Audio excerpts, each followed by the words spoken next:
Pemuda miskin sopir angkot tolong pria kaya bermobil mewah yang mogok. Setelah berhasil membantu, imbalan dari beliau mengubah seluruh hidupnya. Ternyata beliau. Halo sahabat, apa kabar semuanya? Sebelum masuk ke ceritanya, jangan lupa nyalakan subtitle dan subscribe terlebih dahulu ya. Matahari pagi baru saja mulai menyembul dari balik gedung-gedung pencakar langit, menyinari jalanan Jakarta yang sudah ramai oleh hiruk-pikuk kendaraan. Di dalam sebuah angkot tua berwarna biru yang lapuk, Revan, 24, duduk memegang kemudi dengan erat. Tangannya yang berotot sudah hafal betul setiap sudut kemudi itu, setiap goresan, dan setiap bunyi yang dikeluarkan oleh mesin tuanya. Bau anyir bensin bercampur dengan aroma peluh memenuhi kabin sempit itu, menjadi wewangian keseharian yang tak terelakkan. Di dashboard, tergantung foto kecilnya bersama ibu dan adiknya, terselip di antara karcis-karcis tambahan yang berantakan. Itulah pengingatnya, alasan mengapa dia harus terus berjuang, dari subuh hingga larut malam, mengejar setoran yang tak pernah cukup. Hari ini harus bisa 300.000, gumamnya lirih, sambil menepuk-nepuk dashboard mobilnya seperti menyemangati seorang sahabat lama. Ayo, Bintang, jangan mogok hari ini. Kita masih harus bayar listrik dan beli obat untuk ibu. Mobil yang dia beri nama, Bintang, itu seperti mengerti. Mesinnya bergemuruh lebih kencang sejenak sebelum akhirnya kembali bergetar tak menentu. Revan tersenyum getir. Angkot ini adalah harta satu-satunya, warisan almarhum ayahnya yang dulu juga seorang sopir angkot. Impiannya untuk menjadi insinyur mesin, untuk mendesain mobil sendiri suatu hari nanti, terkubur dalam-dalam saat ayahnya meninggal, meninggalkan ibu yang sakit-sakitan dan adiknya yang masih berkuliah. Tanggung jawab itu berat, dan seringkali di malam-malam sunyi, dia merasakan betapa lelahnya jiwa yang masih muda ini. Tiba-tiba, pintu angkotnya dibuka dengan kasar. Seorang wanita paruh baya dengan wajah masam masuk. Pasar baru, Bang. Cepat ya, saya buru-buru. Revan hanya mengangguk, sambil menyalakan meteran karcis. Iya, Bu. Langsung jalan. Belum cukup 5 meter, seorang bapak-bapak melambai. Kebon sirih, Bang. Dia menghela napas dalam hati. Rutenya jadi berliku lagi. Tapi siapa dia untuk menolak? Setiap penumpang adalah rezeki. Saat berhenti di lampu merah, matanya tertuju pada sebuah billboard besar yang menampilkan mobil mewah terbaru, dengan desain yang elegan dan futuristik. Rasanya seperti sebuah dunia yang sangat jauh, mustahil untuk disentuh. Dia masih bisa mengingat betapa semangatnya dulu di bangku SMK, selalu menjadi yang terbaik di pelajaran teknik mesin. Gurunya pernah bilang, dia punya bakat. Lama banget nih lampunya. Gerutu seorang pemuda di bangku belakang yang asyik dengan ponselnya. Emang Jakarta, macet di mana-mana. Revan menoleh sejenak. Sebentar lagi juga hijau. Mas, sabar ya. Ya udah, tapi ngebut dikit dong, Bang. Saya telat nih. Dia tidak menjawab, hanya memegang kemudi lebih kuat. Ngebut? Dengan Bintang yang sudah tua ini, itu hanya akan membuat mesinnya cepat panas dan ongkos bengkel yang tak terjangkau. Prioritasnya jelas, tetap jalankan angkot ini, hari ini, besok, dan seterusnya, sampai adiknya lulus dan bisa mandiri. Barulah mungkin, suatu saat nanti, dia bisa memikirkan kembali mimpinya yang tertunda. Lampu hijau akhirnya menyala. Dia menginjak gas perlahan, mengantarkan para penumpangnya ke tujuan masing-masing, sambil hatinya terus berbicara pada dirinya sendiri. Bertahanlah, Revan. Untuk ibu, untuk adik. Suatu hari nanti, mungkin saja ada jalan. Tapi di sudut hatinya yang paling dalam, dia hampir tidak percaya dengan kata-kata penghiburnya sendiri. Dunianya adalah kabin angkot yang sempit ini, jalanan berlubang, dan setoran yang harus dicapai. Mimpi hanyalah barang mewah yang tak terjangkau. Hari itu, langit Jakarta masih menyisakan rintik-rintik hujan yang malas, meninggalkan genangan air di aspal berlubang dan jejak lumpur di setiap sisi jalan. Revan dengan hati-hati mengemudikan Bintang, menghindari kubangan air yang bisa menyapu bersih kesabaran penumpangnya. Rute hari ini sepi, membuatnya sedikit cemas apakah bisa mencapai target setoran. Aduh, Bintang, kayaknya hari ini rezeki lagi diembat sama ojek online nih, gumamnya lirih sambil menepuk-nepuk kemudi. Tiba-tiba, di sebuah tanjakan di kawasan Menteng yang biasanya sepi, Matanya menangkap sebuah pemandangan yang kontras dengan sekitarnya. Sebuah Porsche 911 berwarna hitam pekat, mengkilap seperti baru saja keluar dari ruang showroom, terparkir di bahu jalan. Desainnya yang aerodinamis dan gagah tampak begitu asing di antara kios kaki lima yang berjejer dan tumpukan sampah di selokan. Yang membuatnya semakin mencolok adalah kap mesin yang terbuka lebar, seperti mulut yang menganga meminta pertolongan. Revan memperlambat laju angkotnya. Dari kejauhan, dia melihat seorang pria berjas abu-abu yang tampak mahal, berdiri di samping mobil mewah itu dengan postur tubuh yang tegang. Pria itu, yang kemudian diketahui bernama Pak Satria, tampak sedang berbicara di telepon dengan gestur yang frustrasi. Tangannya yang memegang ponsel terlihat mengepal, dan rahangnya mengeras. "Loh, itu mobil mewah mogok ya, Bang?" tanya seorang penumpang yang duduk di belakang, penasaran. "Iya, kayaknya begitu," jawab Revan singkat. Matanya masih tertuju pada pemandangan tak biasa itu. "Wah, jangan-jangan dia butuh pertolongan. Coba berhenti, Bang," saran penumpang lainnya. Revan ragu sejenak. Saya rasa dia sudah telepon bengkel atau asuransinya. Lagian, apa yang bisa saya bantu? Mobil saya saja sering mogok. Ini cuma angkot tua." Tapi nalurinya sebagai manusia yang terbiasa menghadapi kesulitan mesin setiap hari tak bisa dibohongi. Dia melihat wajah Pak Satria yang semakin muram, dan tanpa pikir panjang, dia memutuskan untuk meminggirkan bintang di depan Porsche itu. Dia turun dari angkotnya dengan langkah ragu. "Maaf, Pak, ada yang bisa saya bantu?" tanyanya. Suaranya sedikit bergetar, sadar akan penampilannya yang hanya mengenakan kaos oblong lusuh dan celana jeans belel. Pak Satria memutar badan. Wajahnya masih diliputi ketidaksabaran. Matanya yang tajam menyapu Revan dari ujung kepala hingga ujung kaki, dan Revan bisa merasakan tatapan penilaian yang cepat. "Tidak, terima kasih. Saya sudah menghubungi bengkel resmi. Mereka akan segera datang," jawab Pak Satria dengan suara berwibawa yang dingin. Revan mengangguk, tapi matanya tak lepas dari kap mesin yang terbuka. "Boleh saya lihat sebentar, Pak? Siapa tahu masalahnya sepele." Pak Satria menghela napas. Kesabaran yang tipis mulai terkikis. "Nak, ini Porsche. Bukan mobil biasa yang bisa diperbaiki dengan kanal dan doa. Biarkan ahlinya yang menanganinya." Tapi ketekunan Revan tak surut. Ada sesuatu dalam dirinya yang tak bisa membiarkan seorang manusia, apapun mobilnya, dalam kesulitan. "Saya tahu ini Porsche, Pak. Tapi prinsip mesin itu pada dasarnya sama. Saya cuma mau lihat. Kalau tidak bisa, ya sudah." Saat itu, ponsel Pak Satria berdering lagi. Dari pembicaraan singkat, Revan mendengar celoteh frustrasi. "What? Still 2 hours? But I have a board meeting in 30 minutes. This is unacceptable." Melihat kesempatan, Revan menyela dengan sopan. "Pak, 30 menit itu lama. Biar saya coba. Kalau tidak berhasil, tidak usah bayar. Kalau berhasil, Bapak bisa lanjut meeting." Pak Satria menutup teleponnya dengan keras. Dia memandang Revan sekali lagi, kali ini lebih dalam. Ada ketulusan dalam mata pemuda itu yang menembus lapisan kesombongannya. Dalam hati, dia berpikir, "Apa salahnya? Aku sudah tidak ada pilihan lain. Baik." Akhirnya dia menghela napas, mengalah. Tapi hati-hati, jangan sampai membuatnya tambah parah. "Siap, Pak. Terima kasih atas kepercayaannya," jawab Revan dengan senyum kecil, sebelum membenamkan kepalanya ke dalam ruang mesin Porsche yang bersih dan berteknologi tinggi, sebuah dunia yang sangat berbeda dengan mesin bintang yang tua dan berdebu. Pertemuan tak terduga antara dua dunia yang berbeda itu pun dimulai. Dengan hati yang berdebar-debar, Revan melangkah mendekati Porsche yang megah itu. Mesinnya yang terbuka memamerkan rangkaian komponen yang tersusun rapi dan berkilau. Sebuah pemandangan yang sama sekali asing dibandingkan dengan kekacauan kabel dan selang di mesin angkotnya yang tua. Untuk sesaat, keraguan menyelimutinya.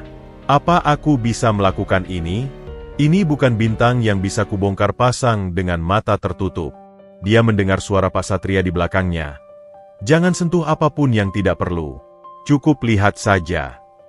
Suara itu penuh dengan kekhawatiran dan sedikit ketidakpercayaan. Revan mengambil napas dalam-dalam. Tenang, Pak. Saya hanya akan melakukan pemeriksaan visual dulu. Dia berjongkok, matanya dengan cermat menelusuri setiap sudut mesin. Bau khas logam dan oli baru memenuhi indera penciumannya, sangat kontras dengan bau anyir mesin diesel angkotnya. Sambil memeriksa, Revan mulai berbicara untuk menenangkan situasi, sekaligus meyakinkan Pak Satria. Mesin Porsche memang canggih, Pak. Tapi prinsip dasar pembakaran dalamnya sama dengan kendaraan lain. Bensin, udara, percikan api. Tangannya dengan ahli menelusuri kabel-kabel, menghindari komponen yang tampak sensitif. Kamu paham mesin? Tanya Pak Satria. Nada suaranya mulai melunak, penasaran. Bapak lihat angkot saya di sana. Revan menunjuk ke kendaraannya yang tua. Saya yang rawat sendiri sejak ayah saya meninggal. Setiap bunyi, setiap getaran, saya hafal. Dia seperti saudara sendiri. Saat mengatakan ini, jarinya tanpa sengaja menyentuh sebuah bagian yang basah. Nah, ini dia, gumamnya pelan. Pak Satria mendekat, penasaran. Apa yang kamu temukan? Koil pengapian ini basah, Pak. Kemungkinan terkena cipratan air dari genangan tadi. Dan jarinya bergerak ke sebuah sekring. Sekring ini agak longgar. Mungkin karena getaran jalanan. Pak Satria terkesan dengan kejelasan penjelasan Revan. Jadi bisa diperbaiki.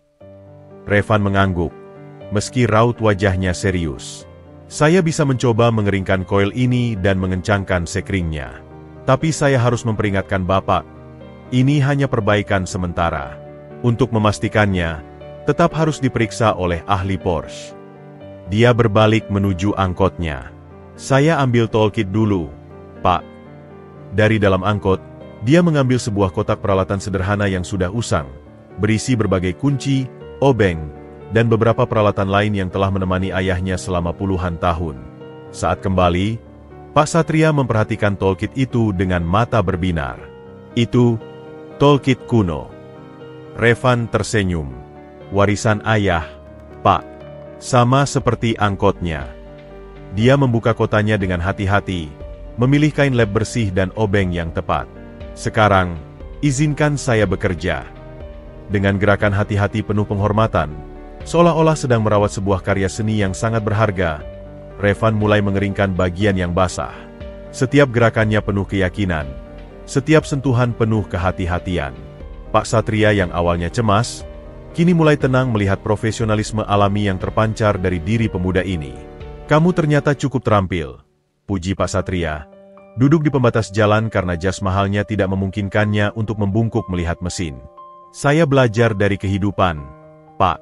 Ketika tidak ada pilihan, kita harus bisa, jawab Revan sambil terus fokus pada pekerjaannya. Di jalanan, kita saling membantu. Saya sering bantu teman-teman sopir yang mogok. Kadang cuma dengan kawat atau isolasi. Setelah beberapa menit, Revan berdiri. Sekarang, coba Bapak starter, Pak. Pak Satria memasukkan kunci. Tangannya sedikit gemetar. Saat dia memutar kunci, mesin Porsche yang awalnya diam, tiba-tiba hidup dengan suara gemuruh yang halus dan bertenaga. Sebuah musik yang indah bagi telinga penggemar mobil. Astaga, kamu berhasil, seru Pak Satria. Wajahnya berbinar dengan kelegaan dan kekaguman. Dia keluar dari mobil dan memandang Revan dengan pandangan yang sama sekali berbeda. Luar biasa. Sungguh luar biasa. Revan hanya tersenyum sederhana, membersihkan tangannya yang sedikit berminyak. Alhamdulillah bisa membantu, Pak. Tapi seperti saya bilang tadi, ini hanya sementara. Lebih baik Bapak tetap memeriksakan ke bengkel resmi. Dalam hatinya, Revan merasa lega sekaligus bangga. Dia telah membuktikan bahwa keterampilannya, yang diasah di jalanan berlumpur, ternyata bisa bermanfaat bahkan untuk mobil mewah sekelas Porsche. Saat itu, tanpa disadarinya, dia tidak hanya memperbaiki sebuah mobil, tapi sedang membuka pintu menuju takdirnya yang sebenarnya. Setelah mesin Porsche itu hidup kembali, Revan tidak serta-merta menutup kap mesinnya. Sebaliknya, dia membiarkannya menyala sambil terus mengamati dengan seksama. Tunggu sebentar, Pak, ujarnya ketika Pak Satria hendak langsung memasukkan persneling. Biarkan saya pantau dulu beberapa menit. Kadang mesin yang baru saja mogok bisa mati lagi jika ada masalah lain yang tersembunyi. Pak Satria mengangguk. Kali ini dengan rasa hormat yang lebih besar. Kamu sangat teliti. Kebanyakan orang sudah akan berhenti setelah mesinnya hidup. Revan tersenyum kecil. Matanya masih tertuju pada mesin. Di jalanan, Pak, kami tidak bisa mengambil risiko. Jika mobil mogok di tengah jalan yang ramai, bahayanya jauh lebih besar. Lebih baik menghabiskan waktu 5 menit ekstra untuk memastikan semuanya benar-benar baik-baik saja. Sambil menunggu, Revan mulai membersihkan bagian-bagian lain di sekitar koil pengapian dengan kain lap yang dibawanya. Pencegahan lebih baik daripada memperbaiki. Pak, area sekitar koil ini masih agak lembab. Kalau tidak dikeringkan dengan benar, bisa menyebabkan masalah yang sama terulang. Pak Satria mengamati dengan takjub bagaimana pemuda ini tidak hanya sekadar memperbaiki masalah utama, tetapi juga memperhatikan detail-detail kecil yang mungkin terlewatkan oleh mekanik biasa. Di mana kamu belajar semua ini? Tanyanya penuh rasa ingin tahu. Revan menghela napas, sambil terus bekerja. Kehidupan yang mengajarkan. Pak, ketika uang untuk ke bengkel tidak ada, terpaksa harus belajar sendiri. Awalnya sering salah, membuat mobil justru semakin parah. Tapi lambat laun, saya mulai memahami bahasa mesin. Setiap bunyi dengungan, setiap getaran yang tidak biasa, mereka seperti berbicara pada saya. Dia berhenti sejenak, menatap mesin Porsche dengan pandangan menghormati. Mesin ini seperti piano, Pak. Setiap komponen harus selaras untuk menciptakan musik yang indah. Sedangkan mesin angkot saya, dia terkekeh. Lebih seperti drum band, keras dan berisik, tapi punya irama sendiri. Pak Satria tertawa terbahak-bahak untuk pertama kalinya sejak mobilnya mogok. Perumpamaan yang bagus. Tapi kamu benar. Banyak mekanik berpengalaman pun tidak memiliki pemahaman filosofis seperti itu tentang mesin. Setelah yakin semuanya berjalan dengan baik, Revan mulai merapikan peralatannya. Sekarang sudah aman, Pak. Tapi seperti yang saya katakan tadi, ini hanya pertolongan pertama.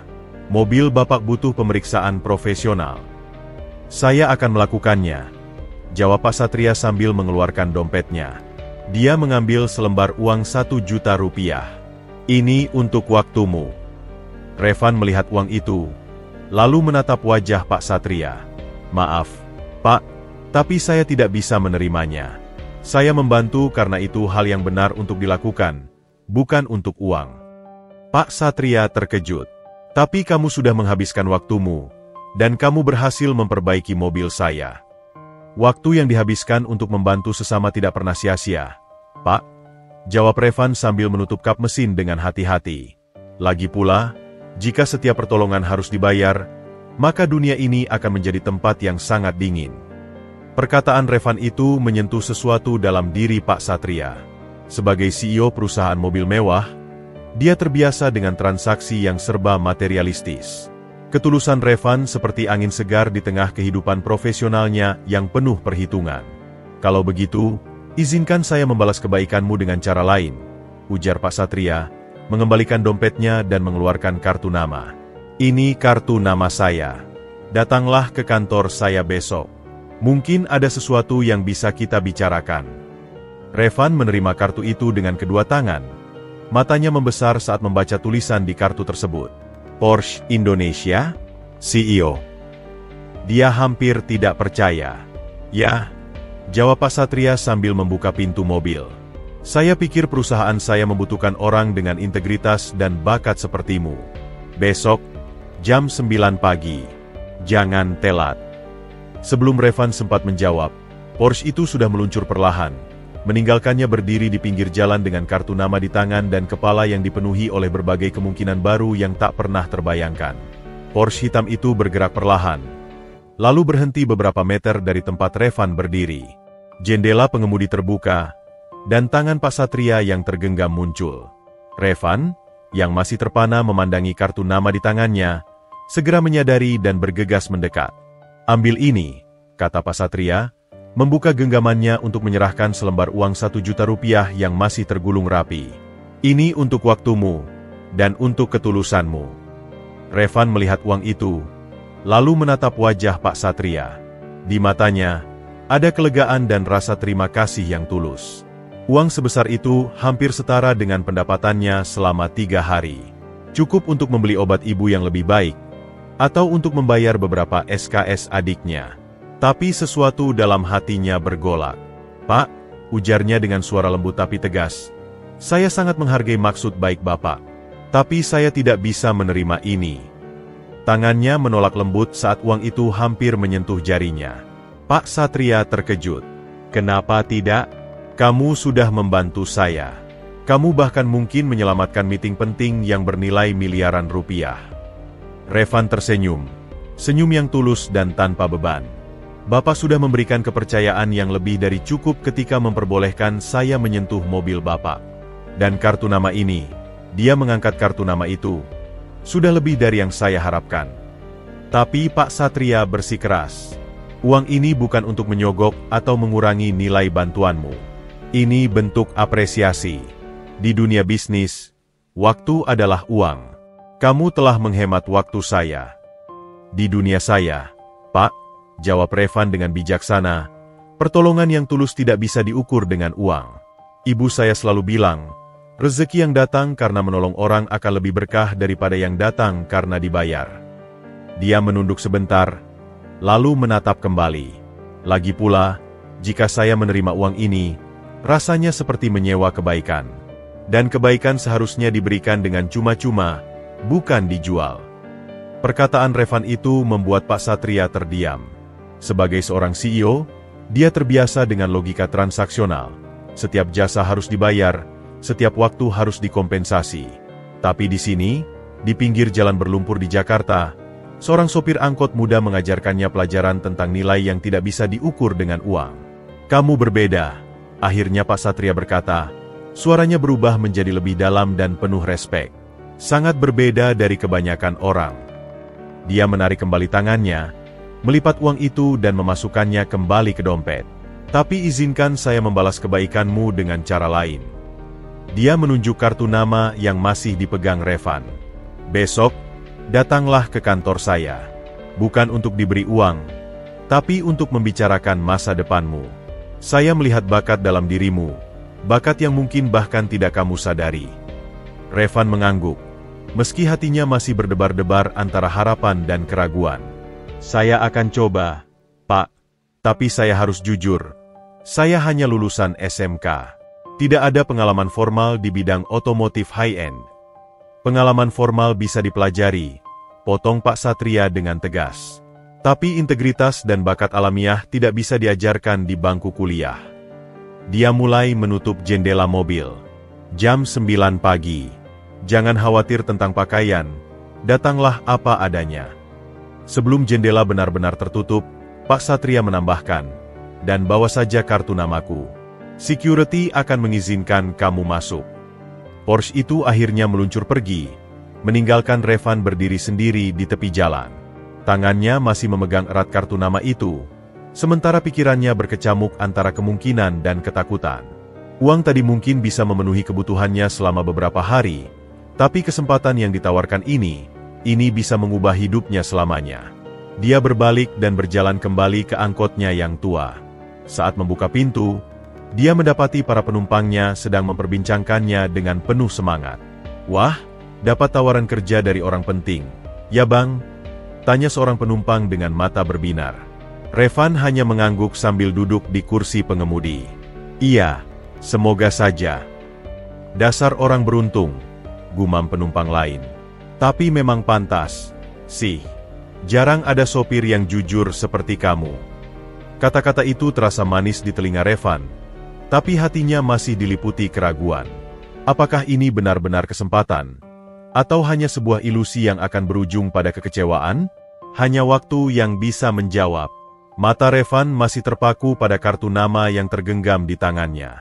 Karton tebal dengan tekstur halus itu terasa asing di antara jari-jarinya yang kasar dan penuh dengan bekas luka kecil dari tahun-tahun memperbaiki mesin. Huruf-huruf timbul berwarna perak berkilauan di bawah sinar matahari yang mulai terik. Satria Wibawa, Chief Executive Officer, Porsche Indonesia. Di sudut kiri bawah tercantum alamat kantor yang terletak di kawasan bisnis premium Sudirman. "Duh, Ini beneran apa cuma mimpi siang bolong ya? Gumamnya lirih, sambil membelai permukaan kartu nama itu dengan hati-hati, seolah takut tulisan itu akan luntur jika disentuh terlalu kasar. Dari dalam angkot, suara penumpang memecah konsentrasinya. Bang Revan, itu beneran orang penting ya? Kartu namanya kayak gimana? Tanya seorang ibu parubaya yang duduk di barisan depan. Matanya penuh rasa ingin tahu. Dengan tangan sedikit gemetar, Revan menunjukkan kartu nama itu. Katanya CEO Porsche Indonesia, Bu. Sang ibu bersiul pelan, sementara penumpang lainnya berkerumun mendekat untuk melihat. Astaga, Porsche. Itu loh mobil yang harganya bisa buat beli rumah mewah. Seru seorang bapak-bapak. Dasar kamu beruntung, Bang. Dapat jodoh sama orang level begitu. Tapi Revan justru merasa dadanya sesak. Bukan masalah jodoh, Pak. Saya malah bingung harus gimana. Masa iya saya, sopir angkot, disuruh datang ke kantor Porsche? Dia menggeleng-geleng kepala, keraguan mulai menggerogoti pikirannya. Jangan-jangan ini cuma basa-basi orang kaya saja. Lupa besoknya. Ah, jangan pesimis gitu dong, sang ibu menimpali. Dia kan kasih kartu nama asli. Kalau cuma basa-basi, ngapain kasih kontak yang benar? Penumpang lain mengangguk-angguk. Iya nih, coba lihat lagi. Ada nomor telepon langsungnya nggak? Revan memeriksa kartu nama itu lebih cermat. Di bagian bawah, tertera nomor telepon dengan kode ekstensi yang berbeda-beda. Salah satu nomor memiliki tulisan Direct Line di sampingnya. Ada, katanya pelan. Tapi saya nggak berani nelpon. Ya udah, besok datang aja, saran sang bapak dengan semangat. Ini kan kesempatan emas. Masa mau dilepas? Tapi keraguan Revan semakin menjadi. Apa nggak malu? Ya? Saya cuma sopir angkot. Pakaiannya cuma kayak gini. Dia menunjuk kaos oblongnya yang sudah pudar warnanya dan celana jeans yang sudah mulai tipis di beberapa bagian. Masuk ke gedung mentereng kayak gitu, dijauhin satpamnya kali. Perdebatan kecil pun terjadi di dalam angkot. Sebagian penumpang mendorongnya untuk mengambil kesempatan itu, sementara yang lain justru menguatkan keraguannya. Tapi ingat, Bang, kata seorang pemuda yang duduk di belakang. Tadi dia bilang datang aja apa adanya. Artinya dia udah tahu kondisi kamu. Ibu parubaya itu menambahkan dengan bijak. Orang kayak gitu biasanya kalau ngasih kesempatan, nggak main-main. Mungkin dia memang lihat sesuatu dalam diri kamu yang bahkan kamu sendiri nggak sadari. Revan menghela napas panjang, menatap lagi kartu nama di tangannya. Di balik keraguannya, ada secercah harapan yang tak bisa dipadamkan. Bayangan mimpinya menjadi insinyur mesin yang sudah lama terkubur, tiba-tiba muncul kembali. Ibu benar. Akhirnya dia berkata sambil menyimpan kartu nama itu dengan hati-hati di saku celananya. Besar kecilnya kesempatan, yang penting dicoba. Yang penting niatnya baik. Dia menyalakan mesin angkotnya yang tua. Ayo, kita lanjutkan perjalanan. Masih harus cari setoran buat besok. Kalau memang rezeki, nggak akan kemana. Tapi sepanjang sisa hari itu, pikirannya tidak bisa lepas dari kartu nama yang sekarang disimpannya di saku dada, paling dekat dengan hatinya. Setiap kali mobil berhenti di lampu merah, tangannya selalu meraba saku itu, memastikan kartu nama itu masih ada, seolah-olah takut benda kecil itu akan menghilang dan membawa serta semua harapannya. Saat dia pulang ke rumah peta kecilnya di kawasan pemukiman padat, kartu nama itu masih menjadi satu-satunya hal yang dipikirkannya. Sebuah benda sederhana yang tiba-tiba membuat masa depannya, yang sebelumnya terasa pasti dan monoton, menjadi pen dengan kemungkinan-kemungkinan yang tak terduga. Porsche hitam itu meluncur mulus di jalanan basah, tetapi pikiran Pak Satria tidak semulus laju kendaraannya. Matanya sesekali melirik kaca spion, melihat sosok Revan yang masih berdiri terpaku di pinggir jalan, kartu nama tergenggam di tangan. Sebuah perasaan anak menyelimutinya, campuran antara kekaguman dan rasa penasaran yang dalam. Seorang sopir angkot menolak uang 1 juta.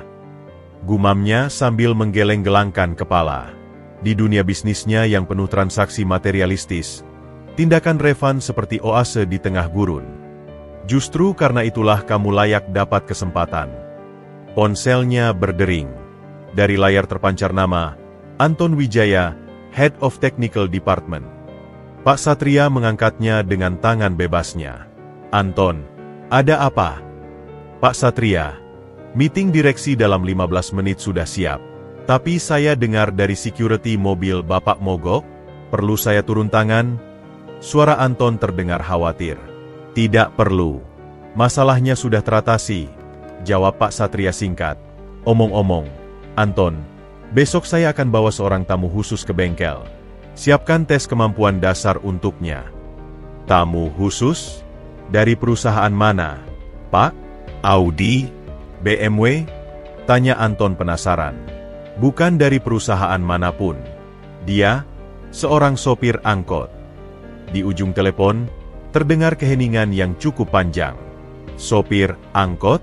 Maaf, Pak, apakah saya salah dengar? Pak Satria tersenyum. Kamu tidak salah dengar. Dia baru saja memperbaiki Porsche-ku di pinggir jalan. Dengan peralatan seadanya, dalam waktu kurang dari 15 menit. Tapi Pak, protes Anton dengan suara yang berusaha tetap hormat. Kita tidak bisa sembarangan membawa orang dari jalanan ke bengkel kita. Ada prosedur, ada standar.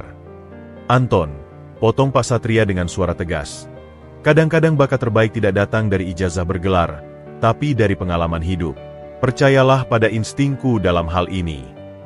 Baik, Pak, akan saya siapkan, jawab Anton, meski nada suaranya masih ragu. Sementara itu, di dalam angkotnya, Revan masih berusaha memproses apa yang baru saja terjadi. Seorang penumpang baru yang naik bertanya, "Kenapa tadi ada Porsche berhenti lama banget di sini, Bang?" Salah seorang penumpang lama dengan semangat menjawab sebelum Revan sempat buka mulut. "Tadi sopirnya mogok, terus Bang Revan ini bantu perbaiki. Ternyata yang punya mobil itu CEO Porsche. Kasih kartu nama dan suruh datang besok." Wah, serius? Penumpang baru itu memandang Revan dengan kagum. "Berarti besok udah pensiun nyetir angkot dong, Bang?"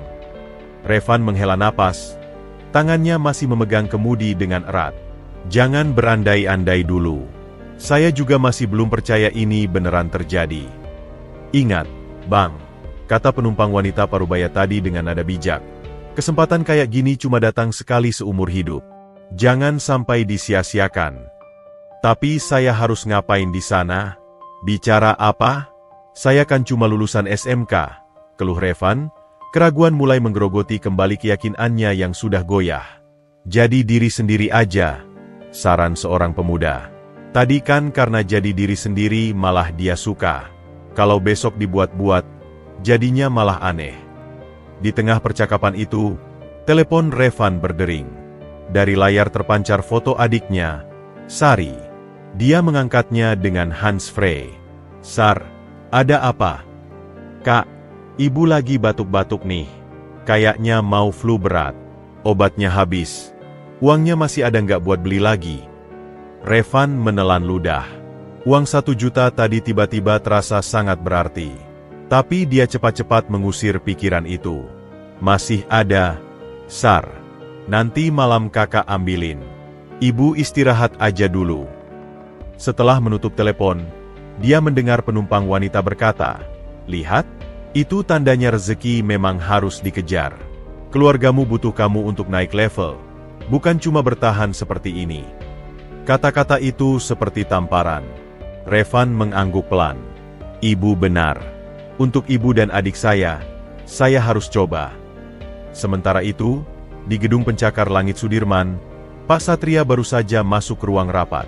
"Maaf atas keterlambatan saya," ujarnya pada para direksi yang sudah menunggu. "Tadi ada hal menarik di jalan. Saya bertemu dengan calon potensial untuk program apprenticeship kita." "Calon dari mana, Pak?" tanya seorang direktur. "Dari jalanan," jawab Pak Satria sambil duduk. "Dan saya yakin, dialah yang bisa membawa perspektif segar yang selama ini kita cari."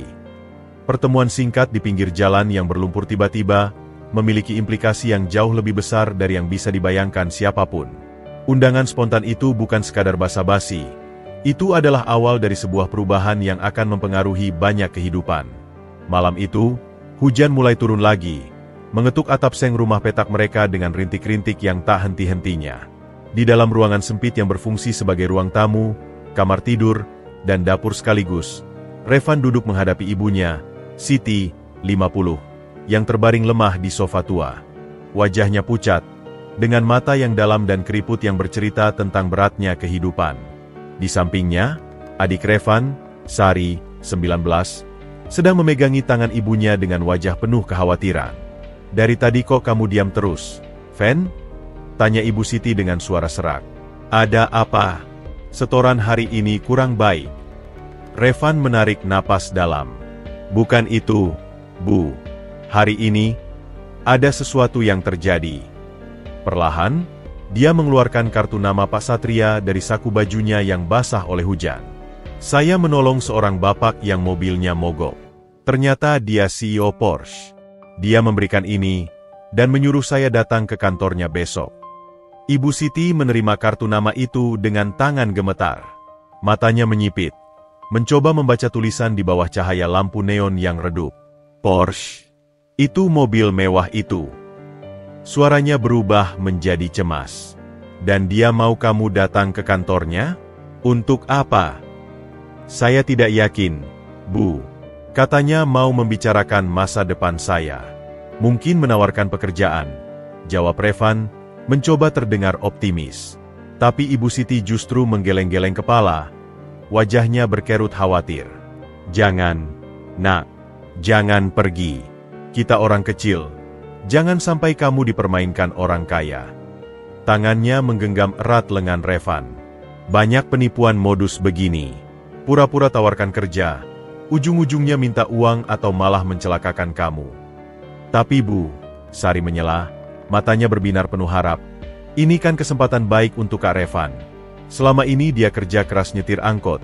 Sekarang ada lowongan di perusahaan besar." "Iya, lowongan apa?" "Kakaknya cuma lulusan SMK. Potong Ibu Siti dengan nada semakin tinggi. "Masa iya perusahaan mobil mewah mau terima sopir angkot? Ini pasti ada udang di balik batu. Lebih baik kita hidup sederhana tapi aman." Revan terdiam, hatinya terbelah. Di satu sisi, dia mengerti kekhawatiran ibunya yang selama ini hanya mengenal dunia yang keras dan penuh kecurigaan. Tapi di sisi lain, ada harapan kecil yang terus menyala dalam dirinya.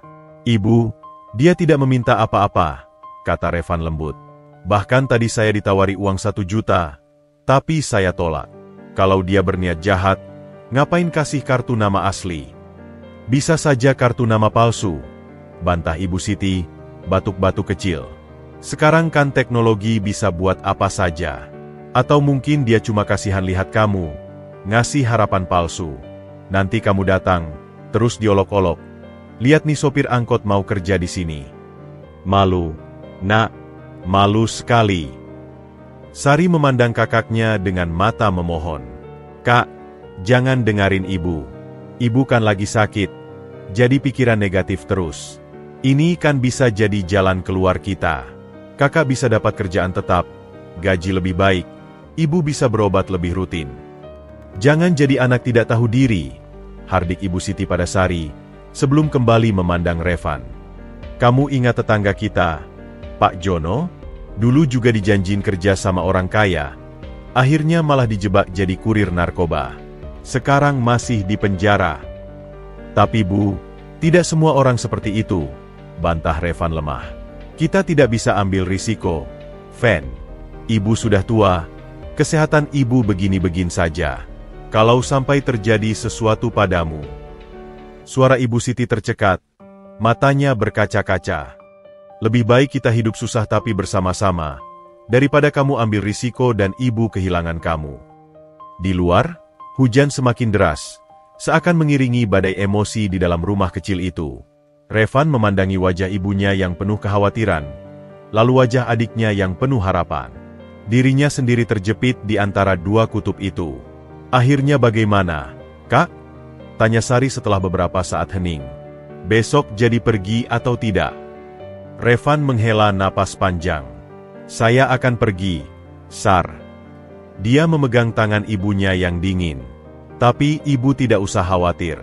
Saya janji akan berhati-hati. Kalau memang terlihat mencurigakan, saya langsung pulang. Tapi kalau tidak dicoba, saya akan menyesal seumur hidup." Ibu Siti memandangi anak lelakinya dengan air mata yang akhirnya tumpah. Kamu memang anak yang baik, Fen. Ibu hanya takut kamu tidak bisa menghadapi kenyataan pahit.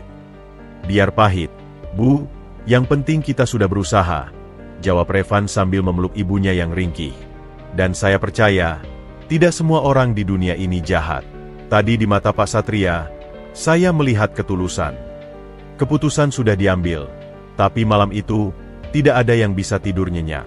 Di kamar kecilnya yang hanya dipisahkan oleh sekat triplek, Revan terbaring memandang langit-langit yang bocor di beberapa tempat, meneteskan air hujan ke dalam ember plastik. Di benaknya, bergolak antara harapan dan ketakutan, antara impian dan kenyataan.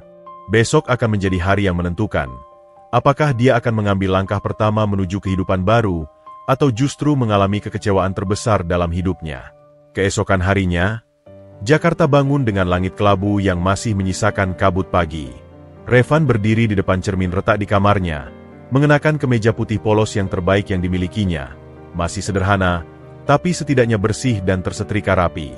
Celana hitamnya sudah agak pudar, dan sepatu kulitnya yang sudah berusia 3 tahun mengeluarkan bunyi berdecit setiap kali dia melangkah. Ibu, saya berangkat, ujarnya sambil mencium tangan ibunya yang masih terbaring lemah. Ibu Siti memandanginya dengan mata berkaca-kaca. Hati-hati, nak. Ingat, kalau ada yang tidak beres, langsung pulang saja. Jangan dipaksakan. Sari menyelipkan selembar uang 20.000 ke saku kakaknya. Buat naik Transjakarta. Kak, angkotnya hari ini istirahat saja. Revan mengangguk. Perasaannya campur aduk antara harapan dan kegelisahan.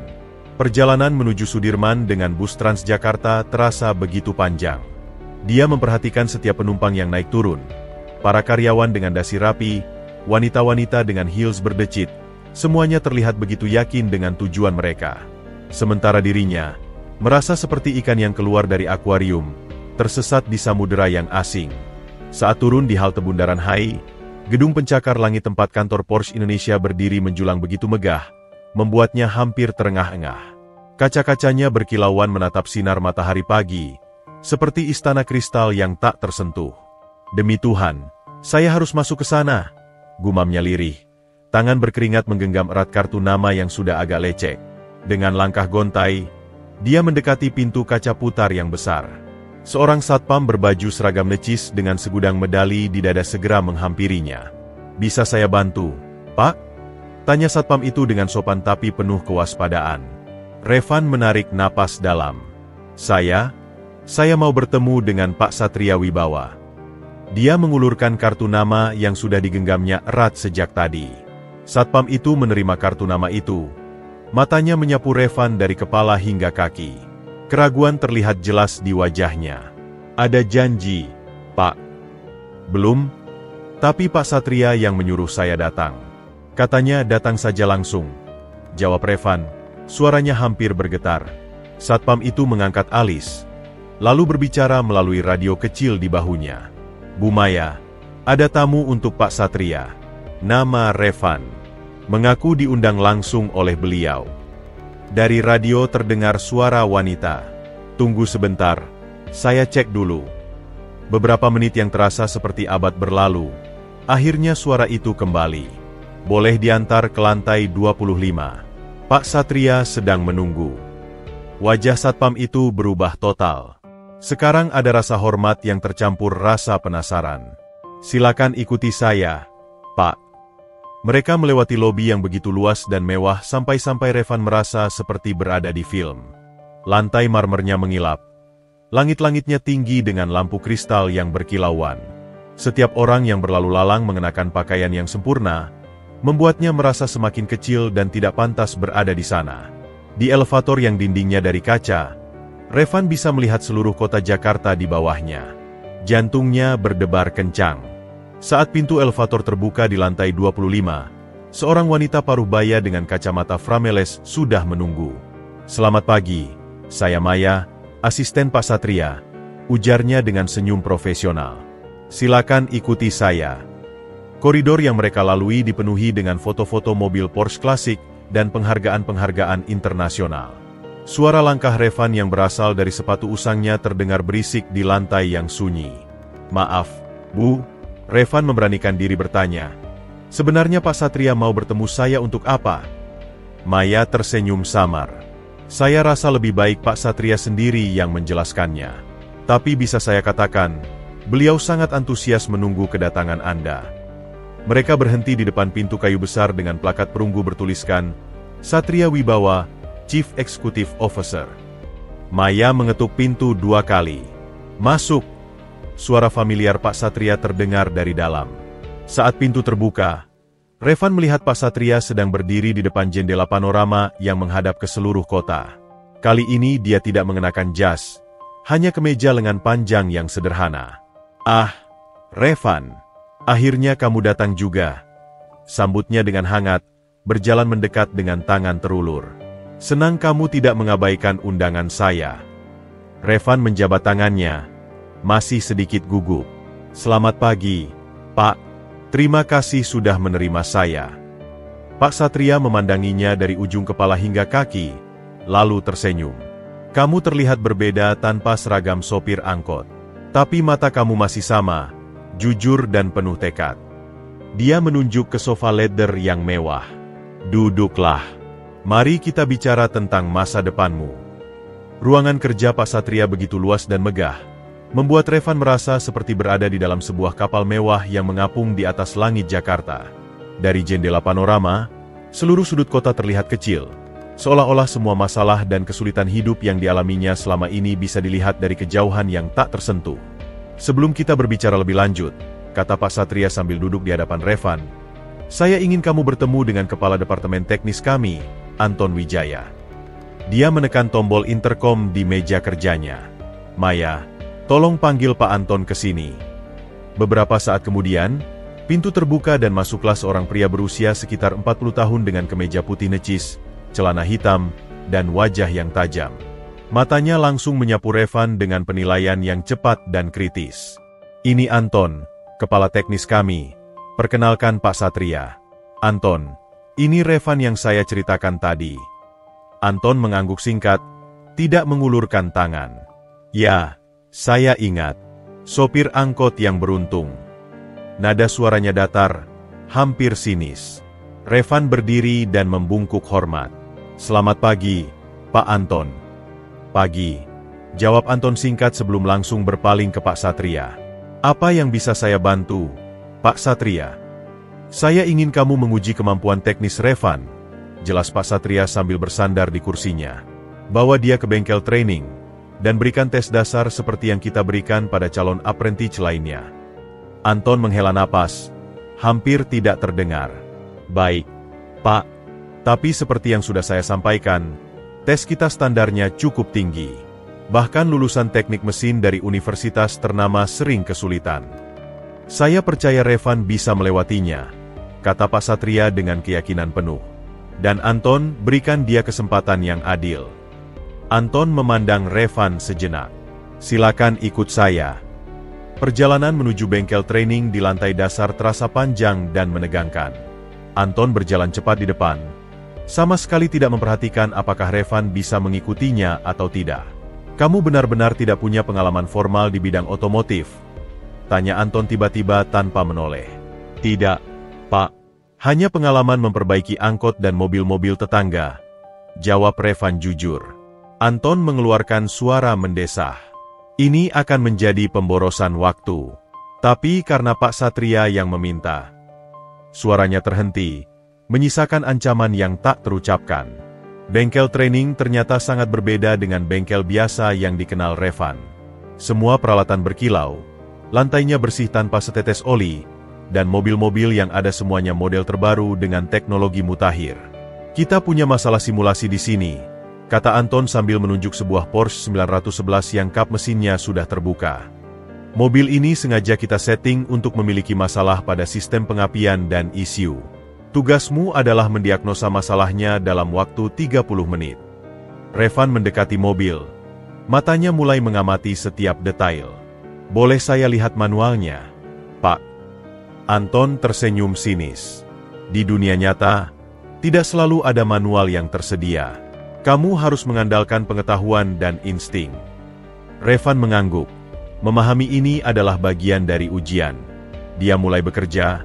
Tangannya yang terampil menelusuri kabel-kabel dan komponen mesin. Berbeda dengan mesin angkotnya yang sederhana, mesin Porsche ini seperti labirin teknologi yang rumit. Masalahnya bukan di koil pengapian, gumam Revan setelah beberapa menit. Tapi dikoneksi ke ECU. Ada kabel yang longgar di sini. Jarinya menunjuk ke sebuah soket yang hampir tidak terlihat.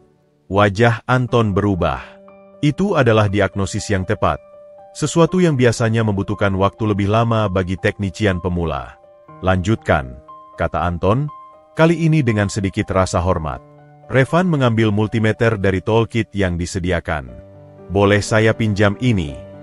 Silakan. Dengan hati-hati, Revan mulai mengukur tegangan di berbagai titik. Matanya fokus. Semua keraguan dan kegugupannya hilang. Di sini, di depan mesin, dia merasa berada di habitatnya. Ada masalah di sini, katanya setelah beberapa pengukuran.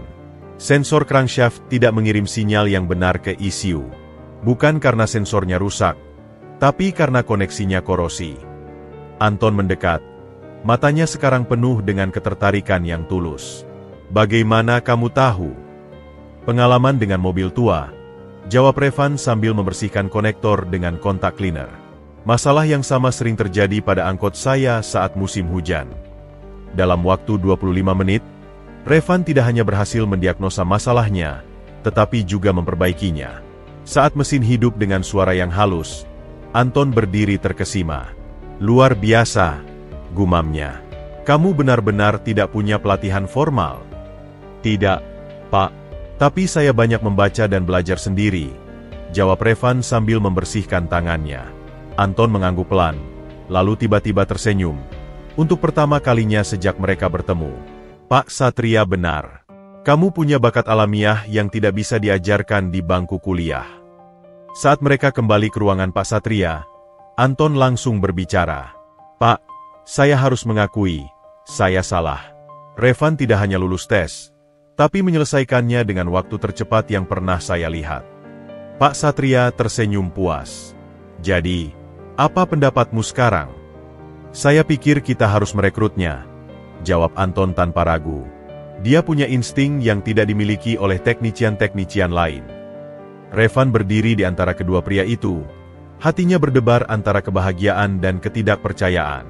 Ujian kedua dalam hidupnya telah dilewati, dan kali ini, dia membuktikan bahwa bakat dan kerja keras bisa mengalahkan latar belakang pendidikan. Besok, kata Pak Satria sambil menepuk bahu Revan, kamu mulai magang di departemen teknis. Anton akan menjadi mentormu. Perjalanan pulang hari itu terasa begitu ringan. Jakarta yang biasanya terasa panas dan sumpek, kini terasa seperti menyambutnya dengan angin segar. Untuk pertama kalinya dalam waktu yang lama, Revan merasa bahwa mimpinya mungkin tidak terlalu mustahil untuk diraih. Hari pertama Revan sebagai magang di Porsche Indonesia dimulai dengan gemuruh hujan yang seolah ingin menguji komitmennya. Kali ini, dia tidak naik angkot, tetapi menggunakan sepeda motor tuanya yang sudah setia menemaninya selama 5 tahun. Meski Pak Satria sudah menawarkan tunjangan transportasi, Revan memilih untuk tetap rendah hati dan tidak ingin langsung memanfaatkan fasilitas tersebut. Selamat pagi, Revan. Sambut Maya, asisten Pak Satria, dengan lebih hangat dari kemarin. Pak Anton sudah menunggumu di bengkel training. Terima kasih, Bu Maya, jawab Revan sambil membungkuk sedikit sebelum menuju elevator. Saat pintu elevator terbuka di lantai basement tempat bengkel training berada, dia mendapati Anton sudah berdiri dengan 2 set seragam biru teknisi yang masih baru. Selamat pagi, sapa Anton dengan nada yang jauh lebih ramah dari kemarin. Ini seragammu. Ganti dulu, lalu kita mulai orientasi. Di ruang ganti yang bersih dan modern, Revan meraba bahan seragam yang halus. Namanya sudah terpampang di dada kanan. Revan, Technical Apprentice. Perasaan bangga dan haru menyelimutinya. Ini adalah pertama kalinya sejak lulus SMK dia mengenakan seragam kerja yang resmi. Seragamnya pas, Pak? Tanya Revan saat keluar ruang ganti. Anton mengangguk, lalu menyerahkan sebuah tablet. Ini perangkatmu. Semua manual, prosedur, dan modul training sudah terinstal di sini. Mata Revan membesar. Kita pakai tablet untuk memperbaiki mobil. Teknologi berubah. Revan. Jelas Anton sambil mengajaknya berjalan menyusuri bengkel yang luas. Porsche sekarang bukan hanya mesin mekanik, tapi komputer beroda. Kamu harus belajar sistem elektronik yang kompleks. Mereka berhenti di depan sebuah Porsche Taycan, mobil listrik premium yang membuat Revan terpana. Ini masa depan, kata Anton. Tidak ada mesin bensin, tidak ada knalpot, hanya motor listrik dan baterai. Revan menggeleng-geleng kepala takjub. Saya tidak punya pengalaman sama sekali dengan mobil listrik, Pak. Tidak ada yang lahir langsung ahli, jawab Anton meyakinkan. Hari ini kita mulai dari dasar, sistem kelistrikan mobil konvensional dulu. Sepanjang hari, Revan seperti spons yang menyerap segala pengetahuan baru. Anton membimbingnya dengan sabar, menjelaskan sistem manajemen mesin, ECU, dan berbagai sensor yang tidak pernah ditemui di dunia angkot. Susah, ya? Tanya seorang teknisi lain yang memperhatikannya sejak tadi. Namanya Rudy, teknisi senior yang sudah 10 tahun bekerja di sini. Sedikit overwhelming, Pak, akui Revan jujur. Rudy tersenyum tipis. Dasar sopir angkot, mending kembali aja nyetir, daripada malu-maluin di sini. Anton yang mendengar langsung menegur. Rudy, itu tidak pantas. Revan di sini karena kemampuannya. Maaf, Pak, kata Rudy sambil berlalu, tapi matanya masih menyiratkan cibiran. Jadwal hari pertama berakhir pukul 5 sore. Revan merasa kepalanya penuh dengan informasi baru, tapi juga ada kepuasan yang dalam. Saat dia menuju ruang ganti, teleponnya berdering. Kak, gimana hari pertamanya? Tanya Sari di seberang telepon. Luar biasa, Sar, jawab Revan dengan suara lelah tapi bahagia. Banyak banget yang harus dipelajari, tapi menyenangkan. Alhamdulillah. Ibu tadi pesen, jangan lupa beliin obat batuk. Oke, nanti mampir apotik. Saat Revan hendak pulang, Anton memanggilnya. Bagaimana hari pertamamu? Seru, Pak. Tapi, saya merasa sangat bodoh. Banyak yang tidak saya mengerti. Itu normal, kata Anton sambil menepuk bahunya. Yang penting kamu punya semangat belajar. Besok kita lanjutkan dengan sistem rem dan keselamatan. Perjalanan pulang terasa berbeda. Meski fisiknya lelah, jiwa Revan merasa lebih ringan. Dia melewati rute yang sama yang biasa dia tempuh dengan angkotnya, tapi kali ini dengan perspektif yang baru. Sampai di rumah, Ibu Siti menyambutnya dengan wajah penuh tanya. Gimana, Nak? Tidak direndahkan atau dihina? Tidak, Bu. Semua baik-baik saja. Bos saya malah sangat mendukung. Ibu Siti akhirnya tersenyum lega. Alhamdulillah. Tadi Ibu terus berdoa supaya kamu dilindungi. Malam itu, sebelum tidur, Revan membuka tabletnya dan mulai mempelajari materi untuk besok. Dia tahu jalan di depannya masih panjang dan berliku, tapi untuk pertama kalinya dalam hidupnya, dia merasa berada di jalur yang tepat. Meski kata-kata Rudy tadi masih terngiang, dia bertekad untuk membuktikan bahwa latar belakang bukanlah penghalang untuk meraih kesuksesan. Minggu-minggu berlalu, dan Revan mulai terbiasa dengan ritme kerja yang baru. Setiap pagi pukul 7, dia sudah berada di bengkel, menyiapkan peralatan dan memeriksa jadwal servis hari itu. Meski statusnya masih magang, Anton perlahan mulai memberikan tugas-tugas yang lebih kompleks, dimulai dari perawatan rutin hingga diagnosis masalah minor. Suatu pagi, Anton mengumpulkan semua teknisi untuk briefing. Hari ini kita kedatangan unit 911 Turbo S dengan keluhan getaran tidak biasa pada kecepatan tinggi. Saya ingin Rudy yang menanganinya, dengan Revan sebagai asisten. Rudy, yang sedang bersandar di meja kerja, langsung berdiri tegak. Pak, dengan segala hormat, saya bisa handle sendiri. Tidak perlu asisten, apalagi yang masih magang. Ini kesempatan untuk Revan belajar, jawab Anton dengan tegas. Dan kamu bisa berbagi pengalaman. Rudy memandang Revan dengan pandangan tidak suka. Baik, Pak, tapi saya tidak mau tanggung jawab kalau ada yang salah. Setelah briefing selesai, Rudy menghampiri Revan. Dengar baik-baik, anak magang. Kamu hanya lihat dan diam. Jangan sentuh apapun tanpa izin saya. Revan mengangguk patuh. Siap, Pak Rudy. Mereka berdua mendekati Porsche 911 Turbo S berwarna putih yang sudah terparkir di bengkel. Rudy langsung membuka kap mesin dengan kasar. Pertama, kita cek engine mounting. Itu biasanya penyebab getaran. Revan memperhatikan dengan saksama. Pak Rudy, menurut saya getaran pada kecepatan tinggi lebih mungkin berasal dari balancing roda atau drive shaft. Rudy menatapnya sinis. Kamu pikir saya tidak tahu? Saya sudah 10 tahun di sini. Jangan ajari saya soal diagnosis. Maaf, Pak. Saya hanya ingin membantu, jawab Revan rendah hati. Selama 2 jam berikutnya, Rudy melakukan berbagai tes tanpa melibatkan Revan sama sekali. Saat dia sedang asyik mengukur kompresi mesin, teleponnya berdering. Saya harus ambil telepon ini. Kamu tunggu di sini, jangan sentuh apa-apa. Perintah Rudy sebelum meninggalkan bengkel. Revan berdiri sendiri di samping mobil mewah itu. Matanya meneliti setiap detail, dan sesuatu terasa tidak right. Dia memperhatikan bahwa getaran justru lebih terasa saat mobil diam dengan mesin menyala, tidak konsisten dengan gejala getaran pada kecepatan tinggi. Dengan risiko dimarahi Rudy, Revan mengambil langkah berani. Dia mengambil diagnostik scanner dan menghubungkannya ke port OBD mobil. Dalam beberapa menit, data mulai mengalir di layar tablet. Interesting, gumamnya.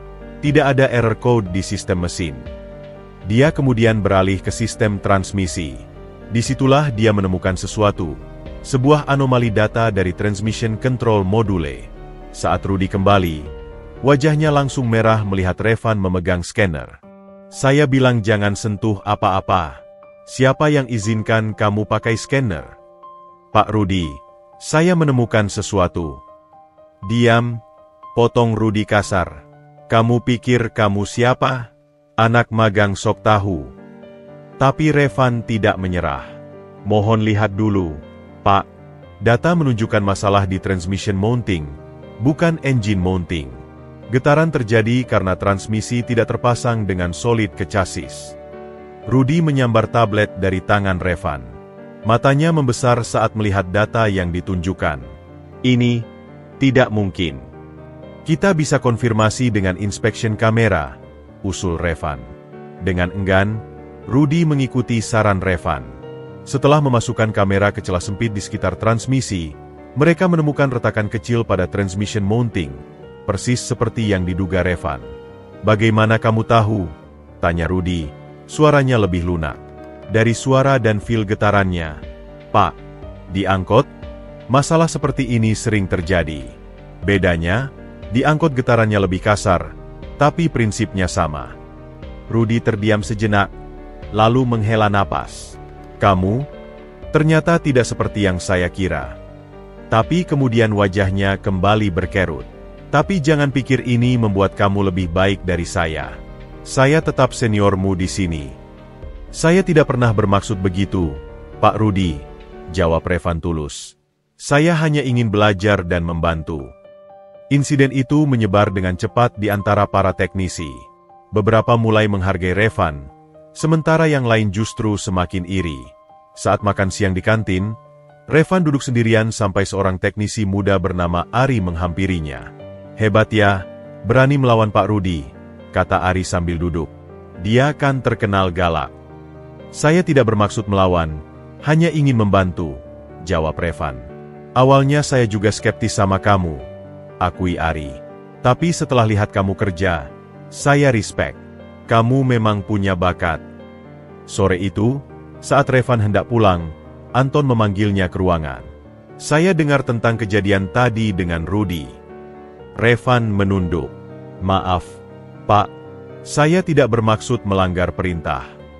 Justru sebaliknya, kata Anton. Kamu menunjukkan inisiatif yang baik. Tapi ingat, di sini kita bekerja sebagai tim. Coba lebih banyak berkomunikasi dengan seniormu. Saya paham, Pak. Perjalanan pulang hari itu membuat Revan belajar pelajaran berharga. Kompetensi saja tidak cukup, dia juga harus belajar politik kantor dan membangun hubungan baik dengan rekan kerja. Dunia baru ini ternyata tidak hanya tentang memperbaiki mobil, tetapi juga tentang memperbaiki hubungan antar manusia. Sampai di rumah, dia menemukan Ibu Siti sedang duduk di kursi roda baru. "Dari mana ini, Bu?" tanya Revan heran. "Dari kantormu, Nak. Siang tadi ada yang antar. Katanya hadiah dari Pak Satria," jawab Ibu Siti dengan mata berkaca-kaca. "Katanya, untuk memudahkan ibu berobat." Revan tersentuh. Perlakuan tidak menyenangkan dari Rudi tadi seketika terasa kecil dibanding kebaikan yang diterima keluarganya. Dia semakin yakin bahwa dia berada di tempat yang tepat, dan semua rintangan layak dihadapi untuk masa depan yang lebih baik. Beberapa bulan telah berlalu sejak Revan memulai magangnya. Musim hujan datang dengan deras, menguji ketahanan fisik dan mentalnya. Hari ini, hujan turun begitu lebatnya hingga atap seng rumahnya tidak mampu menahan gempuran air, menyebabkan genangan di dalam rumah. "Kak, lantainya kebanjiran lagi," teriak Sari pagi itu saat Revan bersiap berangkat kerja. "Lemari ibu sudah tergenang." Revan menghela napas dalam, melihat jam yang menunjukkan pukul 6.30. "Kamu dan ibu pindah ke kamar dulu. Nanti malam saya perbaiki atapnya." Tapi masalah tidak berhenti di sana. Saat sampai di kantor, dia mendapati wajah-wajah masam dari beberapa rekan kerja. Rudi tampak sedang berbicara dengan sekelompok teknisi senior, dan mereka semua menatap Revan dengan pandangan tidak ramah. "Selamat pagi," sapa Revan seperti biasa, tapi hanya beberapa yang membalas. Anton menghampirinya dengan wajah serius. "Revan, ada meeting penting di ruang saya. Sekarang." Begitu masuk ruangan Anton, Revan melihat sebuah komponen mesin yang rusak di meja. "Kamu kenal ini?" tanya Anton dengan suara datar. Revan mendekat. "Itu turbocharger dari 911 Carrera yang saya servis kemarin. Ada masalah." "Masalah besar," jawab Anton. "Komponen ini rusak parah setelah kamu melakukan servis. Pemiliknya mengeluh mobilnya kehilangan tenaga saat dijalanin dari bengkel kita." Dada Revan sesak. "Tapi saya hanya melakukan servis rutin, Pak. Ganti oli, filter, dan cek komponen. Tidak ada yang saya sentuh dari turbocharger ini." Rudi yang ternyata berdiri di sudut ruang ikut berbicara. "Saya lihat sendiri kemarin kamu asal-asalan pasang kembali konektor vakum lainnya. Mungkin itu penyebabnya." "Itu tidak benar," bantah Revan. "Saya melakukan semuanya sesuai prosedur." "Prosedur?" Rudi menyeringai. "Kamu pikir ini mesin angkot yang bisa dibongkar sembarangan?" Pertemuan itu berakhir dengan keputusan bahwa Revan ditangguhkan sementara dari menangani unit customer. Sepanjang hari, dia hanya diperbolehkan membersihkan peralatan dan mengatur toolkit. Saat makan siang, dia duduk sendirian di kantin. Ari mencoba menghampiri, tapi dihalangi oleh kelompok Rudi. "Jangan dekat-dekat sama dia, Ar. Nanti karirmu ikut hancur." Yang paling menyakitkan adalah saat dia mendengar bisikan-bisikan dari berbagai sudut. "Dasar sopir angkot, tidak tahu tempat. Sekarang tahu kan konsekuensinya."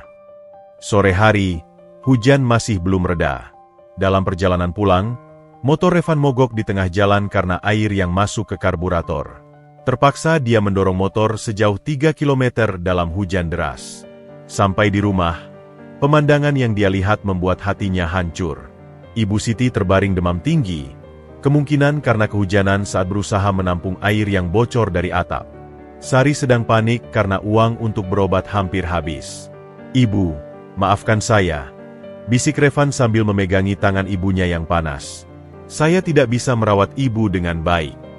Malam itu, setelah membawa ibunya ke puskesmas dan menghabiskan sisa uangnya untuk obat, Revan duduk sendiri di teras rumah yang bocor. Air mata yang selama ini ditahannya akhirnya tumpah.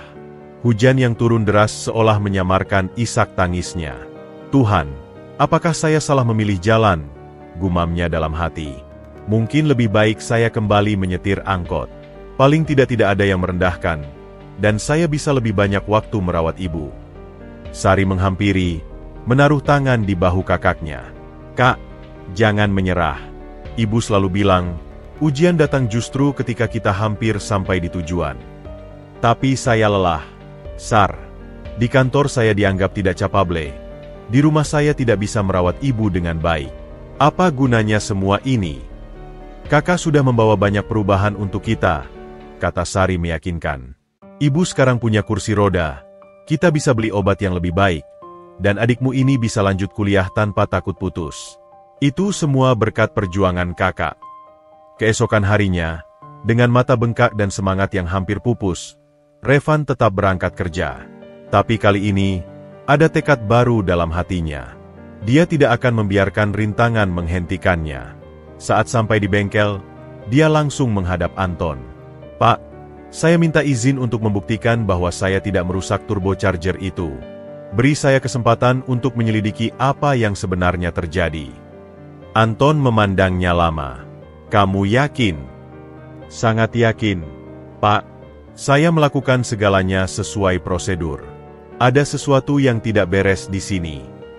Baik, kata Anton akhirnya. Kamu punya waktu 24 jam. Jika tidak bisa membuktikan, kamu harus menerima sanksi. Hari itu, Revan bekerja tanpa kenal lelah. Dia memeriksa setiap dokumen servis, mengecek CCTV bengkel, dan menganalisis komponen yang rusak. Dalam hatinya, dia bertekad tidak akan menyerah. Untuk ibunya, untuk adiknya, dan untuk masa depannya, dia harus membuktikan bahwa seorang sopir angkot pun pantas bermimpi besar. Malam itu, setelah seharian berusaha membuktikan integritasnya, Revan masih terlihat duduk sendirian di bengkel yang sudah sepi. Kepalanya menunduk lesu, tablet berisi data servis masih terbuka di hadapannya, tapi matanya kosong menatap lantai. Semua bukti yang dia kumpulkan seolah tidak cukup untuk membersihkan namanya. Masih belum pulang. Revan terkejut. Pak Satria berdiri di pintu bengkel, mengenakan kemeja sederhana tanpa dasi, tangan di saku. Wajahnya tampak lelah tapi tetap berwibawa. Pak Satria, Revan berdiri cepat. Maaf, saya tidak tahu Bapak masih ada. Saya dengar tentang masalah yang kamu hadapi, kata Pak Satria sambil mendekat. Matanya memindai ruangan yang berantakan dengan dokumen dan komponen mobil. Dan saya juga dengar kamu meminta 24 jam untuk membuktikan tidak bersalah. Revan mengangguk pelan. Tapi sejauh ini, saya tidak menemukan bukti yang kuat. CCTV tidak merekam area kerja saya dengan jelas, dan dokumen servis semuanya tampak normal. Pak Satria mengambil kursi dan duduk di hadapan Revan. Di bisnis mobil mewah, reputasi adalah segalanya. Tapi yang lebih penting dari reputasi perusahaan adalah karakter seseorang. Dia menatap Revan dalam-dalam. Ceritakan pada saya, apa yang sebenarnya terjadi menurut versimu? Dengan suara bergetar, Revan menceritakan detail servis yang dilakukannya, setiap langkah yang diambil, dan keyakinannya bahwa dia tidak melakukan kesalahan. Yang saya tidak mengerti, Pak, bagaimana vakum lain bisa terlepas setelah saya memastikan semuanya terkoneksi dengan benar? Pak Satria mendengarkan dengan saksama, tanpa memotong. Setelah Revan selesai, dia berdiri dan berjalan ke mobil Porsche lain yang sedang dalam antrian servis. Apa kamu tahu mengapa saya begitu terkesan denganmu saat pertama kali bertemu? Karena saya berhasil memperbaiki mobil Bapak, tebak Revan. Bukan, jawab Pak Satria sambil membuka kap mesin. Tapi karena kamu menolak uang saya. Di dunia yang serba materialistis, kamu memilih mempertahankan integritas. Dia menunjuk mesin mobil di hadapannya. Sekarang, tunjukkan pada saya prosedur servis yang kamu lakukan kemarin. Selama 2 jam berikutnya, Pak Satria sendiri yang menjadi mentor Revan. Dia menyuruh Revan mendemonstrasikan setiap langkah servis, sambil mengajarkan hal-hal yang tidak ada di manual. Kamu terlalu fokus pada prosedur tertulis, kritik Pak Satria saat Revan selesai. Tapi dalam dunia nyata, kamu harus mengembangkan feel MU sendiri. Seperti saat kamu memperbaiki mobilku di pinggir jalan, waktu itu kamu menggunakan insting. Tapi di sini semua harus sesuai standar, Pak, bantah Revan. Standar itu penting, tapi tidak boleh membunuh kreativitas, jawab Pak Satria. Sekarang, coba gunakan feel MU. Menurutmu, apa yang sebenarnya terjadi? Revan menutup matanya, mencoba mengingat setiap detil saat dia melakukan servis. Saya ingat, saat saya menyelesaikan pekerjaan, ada seseorang yang memanggil saya untuk menandatangani dokumen. Saya tinggalkan mobil sebentar. Mungkin disitulah masalahnya, potong Pak Satria. Coba periksa log sistem komputer mobil. Setiap kali ada gangguan power, sistem akan mencatatnya. Dengan bimbingan Pak Satria, Revan akhirnya menemukan bukti yang dicari. Log sistem menunjukkan ada gangguan power saat mobil sedang dalam servis, tepat pada waktu dia dipanggil menandatangani dokumen. Ini membuktikan ada seseorang yang mematikan dan menyalakan mobil saat saya tidak ada di sini, seru Revan bersemangat. Tapi ini masih tidak membuktikan bahwa kamu tidak bersalah, ingatkan Pak Satria. Hanya menunjukkan bahwa ada aktivitas mencurigakan. Lalu apa yang harus saya lakukan, Pak? Saya hampir menyerah. Pak Satria meletakkan tangan di bahu Revan. Dalam karir saya pernah gagal lebih banyak daripada kamu. Tapi setiap kegagalan mengajarkan saya sesuatu. Dia menatap Revan dengan serius. Pertanyaannya bukan apakah kamu akan jatuh, tapi apakah kamu mau bangkit lagi. Kata-kata itu seperti menyiram api semangat dalam diri Revan. Saya mau bangkit, Pak. Saya harus membuktikan bahwa kepercayaan Bapak tidak salah tempat. Bagus, kata Pak Satria sambil berjalan ke pintu. Tapi ingat, kamu punya waktu sampai besok siang. Dan saya tidak akan membantu lagi. Ini ujianmu untuk melewati badai sendiri. Setelah Pak Satria pergi, Revan bekerja dengan energi baru. Dia memeriksa setiap detail, menganalisis setiap kemungkinan. Jam sudah menunjukkan pukul 11 malam ketika dia akhirnya menemukan sesuatu. Sebuah sidik jari di komponen turbocharger yang bukan miliknya. Dengan hati berdebar, dia menghubungi security untuk meminta akses log masuk keluar. Dan di sana, dia menemukan bukti terakhir yang dibutuhkan. Rudy ternyata masuk ke bengkel setelah jam kerja, pada malam setelah Revan melakukan servis. Malam itu, Revan pulang dengan perasaan campur aduk. Dia senang menemukan bukti, tapi sedih mengetahui bahwa seseorang sengaja berusaha menjatuhkannya. Tapi seperti kata Pak Satria, ini adalah bagian dari perjalanannya. Belajar tidak hanya tentang mesin, tapi juga tentang manusia dan karakter mereka. Saat dia membuka pintu rumah, Sari menyambutnya dengan wajah cemas. Ibu demamnya naik lagi. Kak, tapi ibu bilang jangan ganggu kerjaan kakak. Revan memandangi wajah ibunya yang tertidur tidak nyenyak. Tenang saja, Sar. Besok semua akan baik-baik saja. Untuk pertama kalinya dalam beberapa hari, dia bisa mengatakannya dengan keyakinan penuh. Keesokan harinya, suasana di bengkel Porsche Indonesia terasa tegang. Semua teknisi telah berkumpul, termasuk Rudy yang berdiri dengan wajah percaya diri di dekat Anton. Pak Satria hadir secara tak terduga, duduk di kursi di sudut ruangan dengan ekspresi netral. Waktumu hampir habis, Revan, kata Anton melihat jamnya. Apa kamu sudah menemukan bukti untuk membersihkan namamu? Revan menarik napas dalam. Saya sudah, Pak. Tapi sebelum saya menunjukkan buktinya, saya ingin bertanya pada Pak Rudy. Semua mata tertuju pada Rudy yang tiba-tiba tegang. Apa pertanyaannya? Sahut Rudy dengan suara sedikit bergetar. Kemarin malam, sekitar pukul 8, Anda kembali ke bengkel untuk apa? Log security menunjukkan Anda masuk setelah jam kerja. Rudy tertawa kecut. Saya lupa jaket. Itu saja. Jaket. Revan mengangkat alis. Tapi menurut CCTV, Anda tidak membawa jaket saat keluar. Sebaliknya, Anda mendekati mobil yang saya servis. Sekarang semua orang memperhatikan dengan lebih saksama. Rudy mulai berkeringat. Kamu mau menuduh saya apa? Revan mengambil tablet dan menampilkan data log sistem. Sistem mencatat gangguan power pada mobil tersebut tepat pukul 20.17 saat Anda berada di bengkel. Dan yang lebih penting, dia berjalan ke meja dan mengambil komponen turbocharger yang rusak. Ada sidik jari di sini yang bukan milik saya. Anton mendekat. Bagaimana kamu tahu itu bukan sidik jarimu? Karena saya selalu memakai sarung tangan saat bekerja, sesuai prosedur, jawab Revan tegas. Tapi yang lebih menarik, sidik jari ini persis sama dengan sidik jari di toolkit Pak Rudy. Rudy wajahnya pucat. Itu tidak mungkin. Dan ada satu bukti terakhir. Revan mengambil remote dan menyalakan monitor. CCTV dari sudut yang biasanya tidak aktif. Kebetulan saya menemukan kamera maintenance yang sedang dalam mode tes. Di layar, terlihat jelas Rudy memasuki bengkel, membuka kap mesin mobil yang diservis Revan, dan dengan sengaja melepas konektor vakum lain sebelum mengacak-acak komponen turbocharger. Ruang bengkel senyap. Semua orang terkesima, tak percaya dengan apa yang mereka saksikan. Rudy. Anton memandangnya dengan wajah kecewa. Benarkah ini? Rudy menunduk. Bahunya turun. Saya minta maaf. Tapi kenapa? Tanya Revan, lebih sedih daripada marah. Apa yang saya lakukan sampai Anda harus berbuat seperti ini? Rudy mengangkat wajah, matanya berkaca-kaca. Kamu datang dan langsung menjadi anak emas. Saya sudah 10 tahun di sini, bekerja keras dari bawah.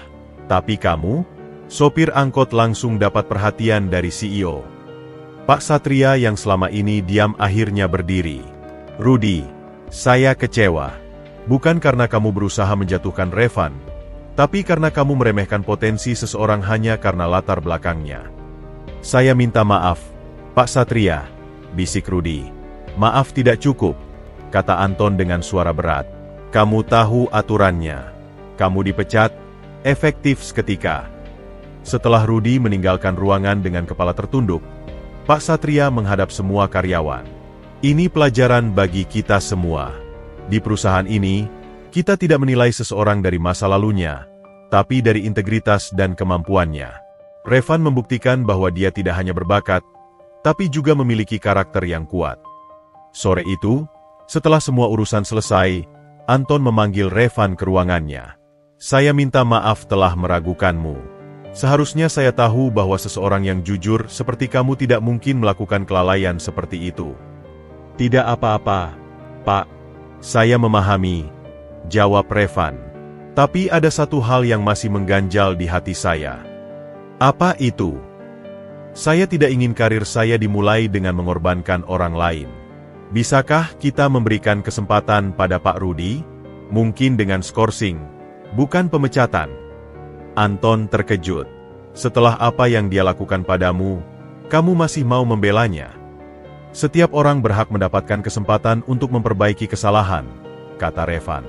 Saya sendiri telah diberikan kesempatan oleh Pak Satria. Mungkin sekarang giliran saya untuk memberikan kesempatan pada orang lain. Pak Satria yang mendengar percakapan itu dari pintu tersenyum. Keputusan ada pada Anton sebagai kepala departemen. Tapi sikapmu itu, Revan, itulah mengapa saya yakin tidak salah memilihmu. Keesokan harinya, berita tentang penyelesaian konflik itu menyebar ke seluruh perusahaan. Banyak yang awalnya meragukan Revan, kini menghargainya bukan hanya karena kemampuannya, tapi karena keluhuran budinya. Bahkan para teknisi senior yang dulu ikut merendahkannya, sekarang dengan sukarela mengajarinya berbagai teknik baru. Dalam perjalanan pulang, Revan mampir ke toko obat untuk membeli obat ibunya. Untuk pertama kalinya dalam beberapa minggu, dia bisa bernapas lega. Konflik besar ini tidak hanya membersihkan namanya, tapi juga mengajarkannya pelajaran berharga tentang memaafkan dan memberi kesempatan kedua. Sampai di rumah, dia menemukan Ibu Siti sudah bisa duduk di kursi rodanya. Kakak dapat telepon dari atasannya tadi. Katanya kamu sudah dilepas dari masa percobaan dan diangkat sebagai teknisi tetap. Revan tersenyum, mata berkaca-kaca. Iya, Bu. Sekarang saya bisa lebih baik merawat Ibu. Malam itu, sebelum tidur, dia mengirim pesan pada Pak Satria. Terima kasih telah percaya pada saya. Saya berjanji tidak akan mengecewakan kepercayaan Bapak. Balasan datang cepat. Percaya adalah investasi. Dan sejauh ini, kamu memberikan return yang terbaik. Bagi Revan, ini bukan akhir, tapi awal baru. Dia telah melewati ujian kepercayaan yang paling berat, dan sekarang siap menghadapi tantangan-tantangan berikutnya. Suasana di bengkel masih terasa hangat pasca konfrontasi dengan Rudy. Para teknisi yang sebelumnya berdiri memihak Rudy, kini satu persatu datang kepada Revan untuk meminta maaf. Namun, ada sesuatu yang masih mengganjal di hati Revan. Alasan sebenarnya di balik tindakan drastis Rudy. Maaf, Pak Anton, boleh saya berbicara dengan Rudy sebelum dia pergi? Pinta Revan pada atasannya. Anton mengerutkan kening. Untuk apa? Dia sudah mengakui kesalahannya. Saya merasa ada yang belum terjawab, ujar Revan. Rudy bukan orang jahat. Pasti ada alasan lebih dalam yang membuatnya mengambil risiko seperti itu. Dengan izin Anton, Revan menemui Rudy yang sedang membersihkan lokernya di ruang ganti. Wajah Rudy tampak sembab, matanya merah. Ada apa? Mau mengejek saya sebelum pergi? Kata Rudy tanpa menoleh. Bukan, jawab Revan lembut. Saya hanya ingin memahami. Selama ini saya menghormati Anda sebagai senior. Apa yang membuat Anda membenci saya sampai segitanya? Rudy berhenti membereskan barangnya, lalu duduk lesu di bangku. Bukan membencimu, Revan. Saya iri. Suaranya parau. Lihat saya, 10 tahun bekerja di sini, mulai dari cleaning service, naik pelan-pelan jadi teknisi senior. Tapi kamu langsung dapat perhatian dari CEO. Saya tidak meminta perhatian khusus, bantah Revan. Tapi kamu mendapatkannya, hardik Rudy, lalu menunduk. Maaf, saya tahu ini salah saya. Dia menarik napas dalam. Sebenarnya, ada alasan lain. Istri saya sakit keras, butuh biaya operasi besar. Saya pikir jika saya bisa membuatmu dipecat, lalu menunjukkan pada Pak Satria bahwa saya yang menemukan kelalaianmu, mungkin saya akan dapat promosi dan bonus. Revan terdiam, memahami desperation di balik tindakan Rudy. Berapa biaya operasi istrinya? 500 juta, jawab Rudy hampir berbisik. Mustahil bagi saya. Tanpa pikir panjang, Revan mengeluarkan dompetnya. Saya punya tabungan 80 juta. Ini untuk istri Anda. Rudy terkejut. Matanya membesar. Kamu gila? Setelah apa yang saya lakukan padamu? Kita sama-sama tahu bagaimana rasanya punya keluarga yang sakit, kata Revan. Ibu saya juga sakit-sakitan. Saya memahami desperation Anda. Air mata Rudy akhirnya tumpah. Saya tidak pantas menerima ini. Saya minta maaf, Revan. Sungguh. Keesokan harinya, Revan menghadap Pak Satria dengan keberanian baru. Pak, saya punya permohonan.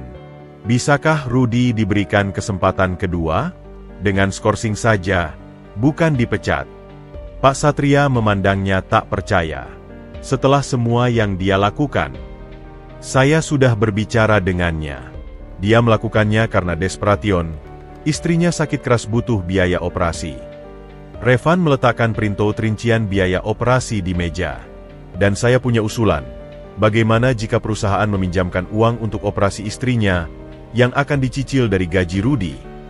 Pak Satria terdiam lama, mempelajari dokumen itu. Kamu sungguh luar biasa, Revan. Kebanyakan orang akan meminta dia dihukum seberat-beratnya. Kehidupan sudah cukup menghukumnya, Pak. Dan saya percaya orang baik seperti Rudy pantas dapat kesempatan memperbaiki kesalahan. Beberapa jam kemudian, dalam pertemuan khusus, Pak Satria mengumumkan keputusannya. Rudy diberi skorsing 3 bulan tanpa gaji, tapi perusahaan akan membiayai operasi istrinya dengan pemotongan gaji selama 2 tahun setelah dia kembali bekerja. Rudy, yang hadir bersama istrinya, tak kuasa menahan air mata. Terima kasih, Pak Satria.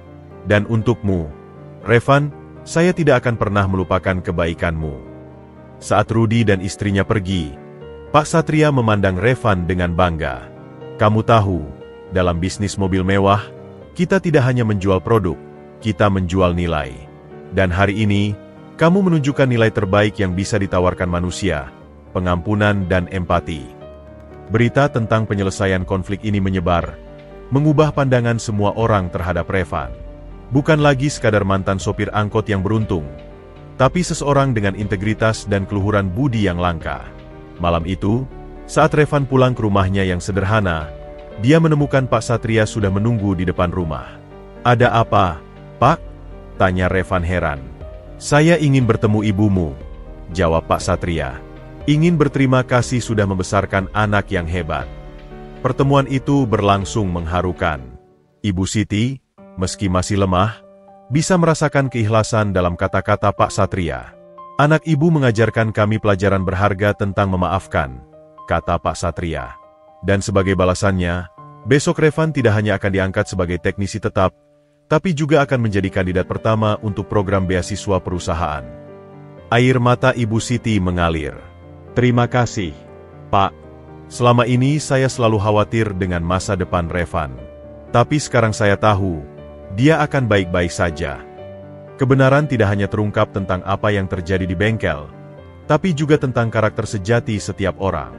Revan belajar bahwa kadang-kadang, kebenaran terbesar tidak terletak pada membuktikan siapa yang benar dan salah, tapi pada kemampuan untuk memaafkan dan memberi kesempatan kedua. Sebelum pergi, Pak Satria berbisik pada Revan. Ingat, nak, sukses dalam karir itu penting, tapi yang lebih penting adalah menjadi manusia yang baik. Dan kamu sudah membuktikan dirimu sebagai keduanya. 6 bulan telah berlalu sejak insiden dengan Rudy. Musim hujan telah berganti dengan terik matahari yang menyengat. Tapi semangat Revan justru semakin membara. Pagi itu, dia berdiri di depan gedung pusat pelatihan Porsche Indonesia, mengenakan seragam teknisi yang kini sudah dilengkapi dengan badge Certified Technician di dada kirinya. Gugup? Tanya Anton yang mendatanginya dengan segelas kopi. Sedikit, Pak, jawab Revan jujur. Presentasi hari ini menentukan apakah saya layak mendapatkan beasiswa itu. Anton tersenyum. Kamu sudah melewati tantangan yang lebih berat. Ini hanya formalitas. Tapi Revan tahu ini bukan formalitas biasa. Di ruang presentasi, duduk 5 orang dewan penilai. Pak Satria, Anton, Direktur HR, Kepala Departemen Engineering, dan seorang perwakilan dari Porsche AG Jerman. Revan, buka Pak Satria dengan suara resmi. Kami telah mengamati perkembanganmu selama setahun terakhir. Sekarang kami ingin mendengar rencanamu untuk masa depan, baik untuk dirimu sendiri maupun kontribusimu bagi perusahaan. Revan mengatur napas, lalu memulai presentasinya. Bapak Ibu yang terhormat, 1 tahun yang lalu, saya hanyalah seorang sopir angkot.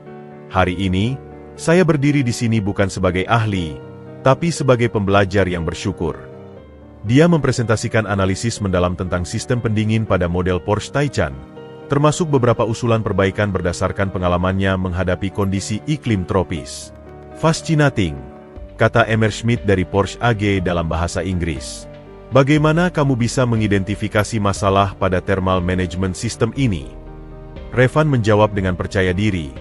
Berdasarkan pengalaman saya memperbaiki mesin di kondisi jalanan Jakarta yang macet dan panas.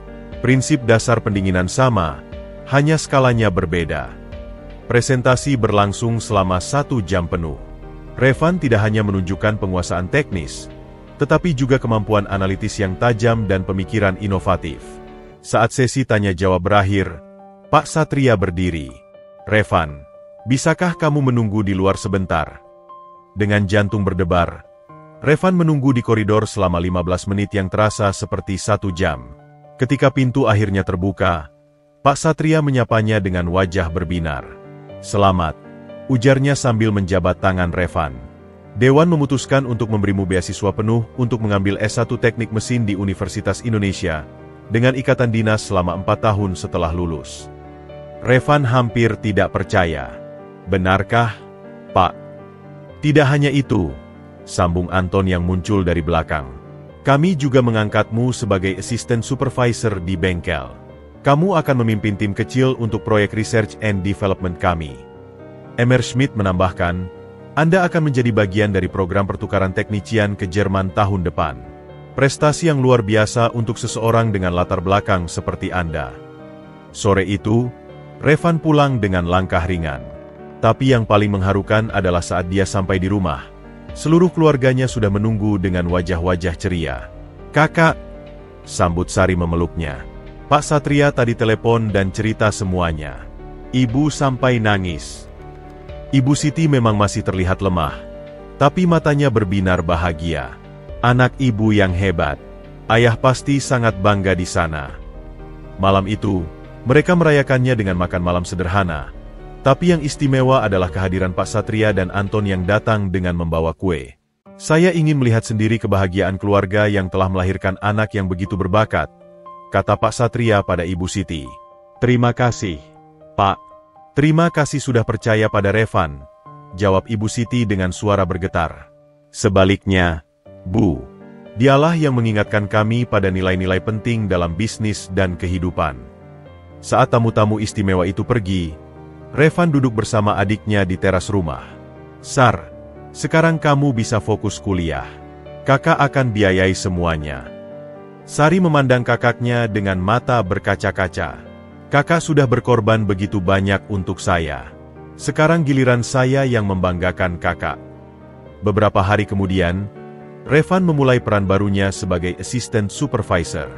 Yang mengejutkannya, salah satu anggota timnya adalah Rudy yang sudah kembali dari masa skorsing. Selamat, Revan, ucap Rudy dengan tulus. Istriku sudah sembuh berkat bantuanmu.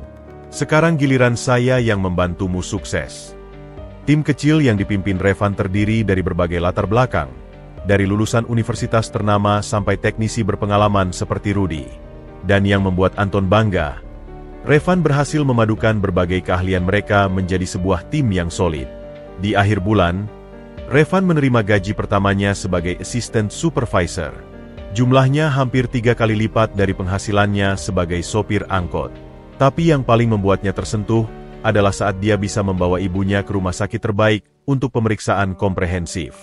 Dokter bilang kondisi ibu bisa membaik dengan terapi rutin, kata Revan pada adiknya. Sekarang kita bisa memberinya yang terbaik.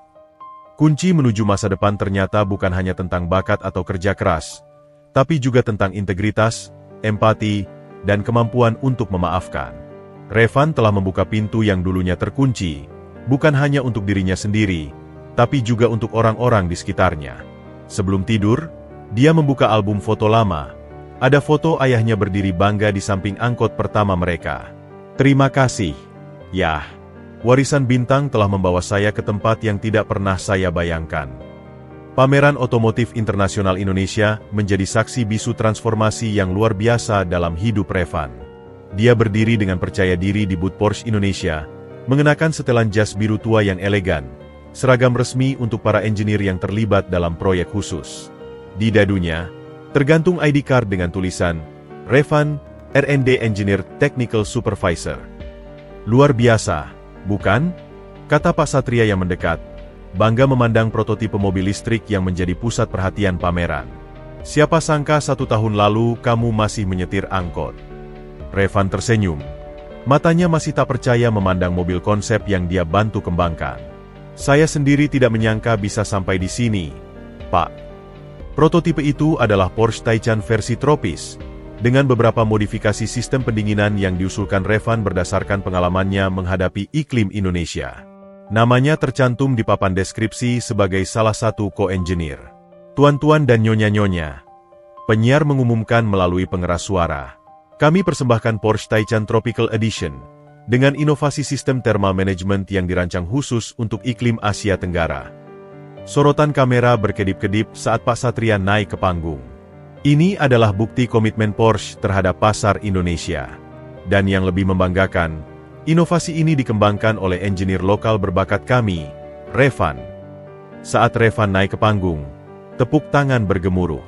Di antara hadirin, dia melihat Ibu Siti dan Sari duduk di barisan depan, ditemani Anton dan Rudy. Ibu Siti menitikan air mata bahagia, sementara Sari bersorak bangga. Setelah presentasi, seorang jurnalis dari majalah otomotif ternama mewawancarai Revan. Ceritakan pada kami, bagaimana perjalanan dari sopir angkot menjadi engineer Porsche. Revan tersenyum bijak. Ilmu tidak mengenal strata sosial. Saya belajar dari mesin angkot yang sederhana, dan sekarang menerapkannya pada mobil mewah. Prinsipnya sama, memahami, merawat, dan berinovasi. Sementara itu, di rumah mereka yang sekarang, sebuah apartemen kecil tapi nyaman di Jakarta Selatan, perubahan juga terlihat jelas. Kamar Ibu Siti dilengkapi dengan peralatan terapi, dan meja belajar Sari penuh dengan buku-buku kedokteran. Cita-citanya yang kini bisa dikejar berkat kakaknya. Malam ini kita rayakan prestasi kakak, seru Sari sambil menyiapkan makan malam istimewa. Ibu Siti yang kini sudah bisa berjalan dengan bantuan walker tersenyum lemah. Ayah pasti sangat bangga melihatmu sekarang, nak. Malam itu, di tengah perayaan keluarga, telepon Revan berdering. Dari seberang datang suara Emmer Schmidt dari Jerman. Revan, berdasarkan keberhasilan proyek Taycan Tropical Edition, Kami ingin menawarkanmu posisi di R&D Center Stuttgart selama 6 bulan. Apa kamu tertarik? Revan hampir menjatuhkan teleponnya. Stuttgart? Kantor pusat Porsche? Ya, kamu akan menjadi bagian dari tim pengembangan mobil listrik generasi berikutnya. Setelah menutup telepon, Revan memberitahu kabar ini pada keluarganya. Sari langsung memeluknya erat, sementara Ibu Siti mengusap air mata. Tapi bagaimana dengan ibu? Tanya Revan khawatir. Jangan khawatir tentang ibu, sahut Sari. Saya yang akan merawatnya. Ini kesempatan emas. Kak. Keesokan harinya di kantor, Anton menyambutnya dengan berita lain. Tim yang kamu pimpin berhasil memecahkan rekor efisiensi servis. Waktu tunggu customer berkurang 30% berkat sistem diagnosis baru yang kamu kembangkan. Bahkan Rudy yang dulu meremehkannya, kini datang dengan rasa hormat. Selamat, Revan. Kamu pantas dapat semua ini. Yang paling mengharukan adalah ketika Revan mengunjungi bengkel tempat Bintang. Angkot tua keluarganya, sekarang disimpan dengan baik. Dia duduk di belakang kemudi, merasakan kenangan yang dulu. Terima kasih, Bintang, bisiknya. Kamu adalah guru pertamaku. Saat dia keluar dari bengkel, sekelompok anak muda penghuni kampung sekitarnya menunggunya. Pak Revan, bisakah kami belajar teknik mesin dari Anda? Kami ingin seperti Anda. Revan tersentuh. Dia teringat dirinya 1 tahun lalu, seorang pemuda dengan mimpi yang terkubur. Tentu saja. Mari kita buat kursus singkat setiap akhir pekan. Pak Satria yang mengetahui inisiatif ini langsung mendukung. Kita akan jadikan ini program CSR perusahaan. Kamu yang memimpinnya. 1 tahun bukan waktu yang panjang, tapi bagi Revan, itu adalah perjalanan transformasi yang mengajarkan bahwa latar belakang tidak menentukan masa depan. Integritas, kerja keras, dan kesediaan untuk memaafkan ternyata adalah kunci menuju kesempatan yang lebih besar. Di akhir bab ini, Revan berdiri di balkon apartemennya, memandang Jakarta yang berkilauan. Dari sopir angkot yang hidupnya penuh ketidakpastian, kini dia menjadi engineer dengan masa depan cerah. Tapi satu hal yang tidak berubah, kerendahan hatinya dan pengingat bahwa semua kesempatan berawal dari satu hal sederhana, membantu orang lain dengan tulus. Acara penghargaan tahunan Porsche Indonesia berlangsung megah di ballroom Hotel Bintang 5. Para karyawan, dari level staf hingga direksi, berkumpul dalam kemewahan yang kontras dengan suasana bengkel sehari-hari. Revan duduk di meja kehormatan bersama Pak Satria, Anton, dan para direktur lainnya. Dia mengenakan tuxedo yang dipinjamkan perusahaan, merasa seperti berada dalam mimpi. Malam ini, Pak Satria berbicara di atas panggung. Kita tidak hanya merayakan kesuksesan finansial, tetapi juga nilai-nilai kemanusiaan yang membuat perusahaan kita istimewa. Matanya berpindah ke Revan. 1,5 tahun lalu, sebuah pertemuan tak terduga di pinggir jalan mengajarkan kita pelajaran berharga tentang integritas dan potensi yang sering terabaikan. Revan merasa ratusan pasang mata tertuju padanya. Tangannya berkeringat, mengingat kembali momen ketika dia menolak uang Pak Satria, keputusan yang mengubah hidupnya selamanya. Atas dedikasi, inovasi, dan yang paling penting, integritasnya yang tak tergoyahkan. Lanjut Pak Satria, saya dengan bangga menganugerahkan Employee of the Year Award kepada Revan. Tepuk tangan bergemuruh mengisi ruangan. Revan berjalan ke panggung dengan langkah sedikit goyah, hatinya berdebar kencang. Saat menerima piala, dia melihat ibu dan adiknya yang duduk di barisan depan. Kedua tangan Ibu Siti terkatup di dada, air mata bahagia mengalir di pipinya yang keriput. Berkatilah anakku, Tuhan. Bisik Ibu Siti terdengar sayup oleh Revan, membuat hatinya semakin terenyuh.